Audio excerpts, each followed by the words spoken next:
Hi friends, இப்போ நான் உங்களுக்கு ஒரு பிக்சர் காமிக்க போகிறேன். நீங்கள் பாருங்கள். இப்போ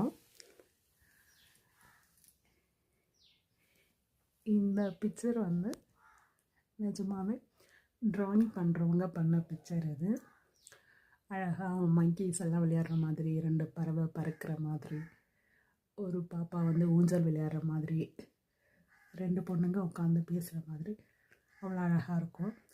பொந்துக்குள்ளே 2 கிளி, மரக்கொத்தி பறவை, அந்த மாதிரி நிறைய இருக்குது. நிறைய அழகாக பண்ணியிருக்காங்க. எவ்வளோ அழகாக இருக்குது பாருங்கள். நிஜமாகவே இது ஒருத்தவங்க பண்ணாங்க. அது எங்கள் பாப்பா வந்து ஸ்கூலில் வந்து ப்ராஜெக்ட் பண்ணணும்னு சொல்லிட்டு அவங்க மிஸ்ஸு சொல்லியிருந்தாங்க. அதை அப்படியே தத்ரூபமாக அழகாக புக்கை பார்த்து வரைஞ்சி கொடுத்துருந்தாங்க. அவ்வளோ அழகாக இருக்குது பாருங்கள்.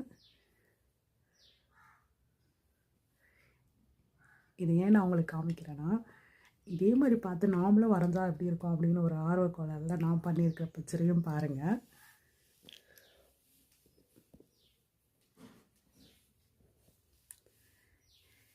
இதான் இந்த பிக்சர் வந்து நான் பண்ணது. யாரும் சிரிக்காதீங்க. இந்த அளவுக்கு நான் ட்ரை பண்ணியிருக்கேன்னா பாருங்கள். நாமே வந்துட்டு அந்த மாதிரி பொண்ணுங்களெல்லாம் வைக்கல. ஒரே ஒரு மங்கி, ஒரு கலையில் ஸ்னேக்கு, அதுக்கப்புறம் அணில். சிரிக்காதீங்க, அது வந்து அணில் தான். மேலே இருக்கிற ஃப்ரூட்ஸ் கீழே விழுந்தோன்னா அணில் அதை எடுத்துகிட்டு போய் சாப்பிட்ற மாதிரி. அப்புறம் ஒரு பேர்டு, அது பக்கத்துலேயே பாருங்க, ஹனி கூடு கட்டியிருக்க மாதிரி, தேன் கூடு. நீங்களே சொல்லுங்கள் ஃப்ரெண்ட்ஸ், ஓகேவா? அந்த பிக்சரோட இந்த பிக்சர் எப்படி இருக்குது நீங்களே கமெண்ட் பாக்ஸில் கமெண்ட் பண்ணுங்கள்.